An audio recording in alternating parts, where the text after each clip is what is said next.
There is often a misconception about information about severe weather, causing confusion and uncertainty. Today, I'm looking at common severe weather myths and showing you why these should be disregarded. Welcome to Severe Weather Awareness Week for the state of Ohio.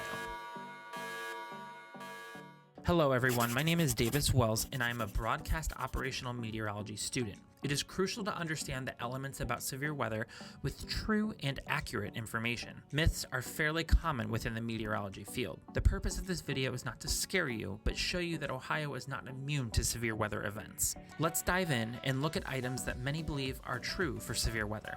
Tornadoes only occur in Tornado Alley. Tornado Alley is commonly referred to areas out near the central plains of the United States. This is often because it's more common for tornadoes to occur, as many weather environments clash in these areas. However, tornadoes have occurred in all 50 states, especially Ohio. Since 1950, Ohio has recorded over 1,200 tornadoes, with 242 people killed and over 5,400 people injured. This map depicts every tornado and the path in its travel. There isn't one county in Ohio that hasn't experienced a tornado. Further, Ohio has also had its fair share of violent tornadoes. Tornadoes rated EF2 or higher, containing winds over 111 miles an hour. There have been 276 violent tornadoes, where 241 were killed and more than 5,200 people were injured. Looking at tornadoes that have occurred in Ohio since the year 2000, it is clear that they have occurred every year for our area. In general, our tornado average has increased for each 10-year period since the year 2000. In the 2000s, we averaged about 16 tornadoes per year. For the last 3 years, we have an average of 27 tornadoes per year, showing an increase of occurrence over time.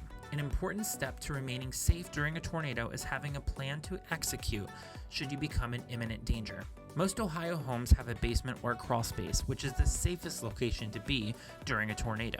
In the event that neither of those are available to you, being on the lowest floor near the center of the building and away from windows is the next best option. Closets, bathrooms, and underneath stairwells are excellent options. You want to be furthest away from the exterior walls, upper floors, and any windows, as debris from tornadoes can cause significant damage to these areas.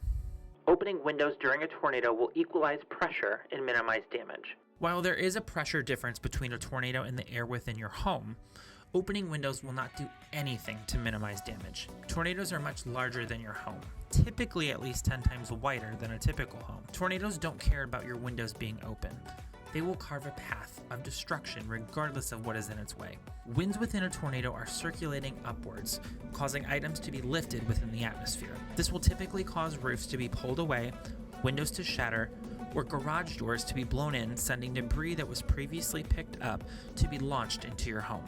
Attempting to open your windows only puts you in harm's way by taking time to try and open windows. It also puts you closer to exterior walls and the windows themselves, putting you in more danger from flying debris and walls falling apart. When a warning is issued for your area, act quickly. Sure, nobody wants to be sheltered for 20 to 40 minutes. However, being where you need to be to stay safe is much more important than taking a risk of your home being destroyed or damaged, as well as taking a chance of receiving blunt force trauma from the debris within the tornado itself. Lightning never strikes the same place more than once. Lightning is extremely dangerous as it can approach quickly without little warning. It consists of positive and negatively charged areas that will happen in less than a second once connected. If we look at higher surfaces or buildings, such as the Empire State Building in New York, this building is struck by lightning on average about 25 times per year. Again, the atmosphere doesn't care about where lightning has struck previously. Typically, higher surfaces are more likely to be struck. However, many instances of individuals being struck by lightning have occurred, causing serious long-term health issues. You are safe from lightning as long as you don't touch any metal surfaces. Lightning will strike any surface as long as there is a positive or negatively charged area. For example, there was a driver in Kokomo, Indiana, who was driving in a storm. Their vehicle was suddenly struck, causing car issues, including a fire that stopped their vehicle from working properly. It also forced them to stop their car, leaving them stranded along a highway still within an environment conducive of lightning. They were not expecting to be struck by lightning. It happened in less than a second. Looking at a map of data provided by the CDC, Ohioans have been struck during the years of 2006 to 2021. For our state, 6 to 15 people have been struck and killed by lightning during that time. Those that are struck and fortunate enough to live will likely experience health issues including heart problems, intense burns, mental and neurological issues, as well as so much more. Remember, when thunder roars, go indoors. Tornadoes do not travel over water. We have had a couple instances near Northwest Ohio where tornadoes have crossed water. On June 9, 1953, there was an F4 tornado starting near Deschler, Ohio, that traveled on a 118-mile path crossing over Lake Erie and then back on land into the Cleveland metro area. More recently, an EF1 tornado started in Oregon, Ohio, traveling north, crossing over the Maumee River, and then back on land within the Point Place area. Tornadoes do not care what is in their path. Do not ever assume you are safe just because you are near water. It is worth noting that any tornado that originates on water or crosses over water is referred to as a waterspout. Debris is not typically lifted with these, rather than the water from below is pulled upwards, showing a prominent column of water. If caught driving during a tornado, an underpass is a safe location to take shelter. On April 26, 1991, several that were in the path of an approaching tornado took shelter at an underpass. It was thought that underpasses along highways were a safe location to take shelter. Yes, there is shelter overhead protecting you from heavy rain and hail.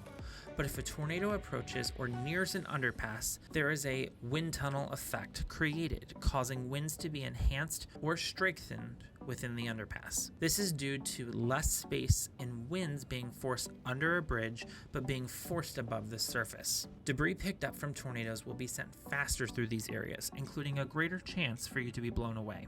This also creates a danger for other drivers along a highway, as stopped traffic is blocking their path from continuing forward.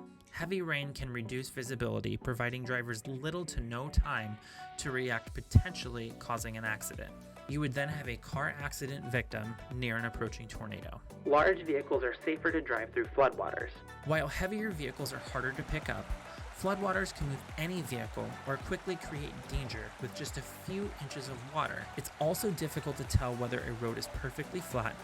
There are potholes under the water, creating more water depth, low-lying areas where water accumulates faster, or even poor sewage drainage, causing ponding of water. 2 feet of water can cause large vehicles to be picked up, forcing drivers to have no control of where their vehicles moves to or stalls out. Flooded roads may have the appearance of the same water depth, but is impossible to know its true depth. If your vehicle becomes trapped in floodwaters, it creates a dangerous situation for those within the vehicle, as well as the emergency responders who now have to respond to save you in flooded or rushing waters. As a course of least regret, turn around, don't drown. My goal for this video was to provide transparency and show that myths commonly communicated to many are in fact not true. It is important to have a plan in place for any strong to severe weather that may impact your area of your home, school, or workplace. Being prepared is the best way to deal with severe weather.